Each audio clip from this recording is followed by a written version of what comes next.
চৰকাৰে হাতত লৈছে সেই বস্তুটো যেতিয়া সম্পূৰ্ণ হৈ যায় তেতিয়াহ'লে আমাৰ ইয়াত অসমৰ ভিতৰত চাবলগীয়া বস্তু এটা হ'ব।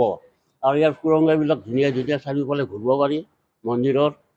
আৰু চৌপাশৰ চাৰিওহৰটো এতিয়া বৰ্তমান আৱৰ্জনাৰে ভৰি আছে, এতিয়া চাফা কৰি আছে লাহে লাহে।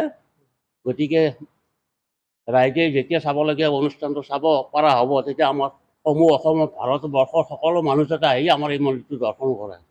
হ'ব, গুহাৰে ঘূৰিব পাৰি, গোটেই মন্দিৰটো ঘূৰিব পাৰি। আমি যোৰহাটৰ পৰা আহিছোঁ।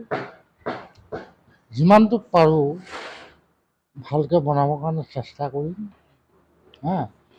আৰু ৰাইজৰ বস্তু ৰাইজে যিটো ভাল পায় সেইটোকে আমি কৰিম বুলি আশা কৰিছোঁ। নতুনকৈ নিৰ্মাণ কৰি কি বস্তু ব্যৱহাৰ হৈছে ইয়াত?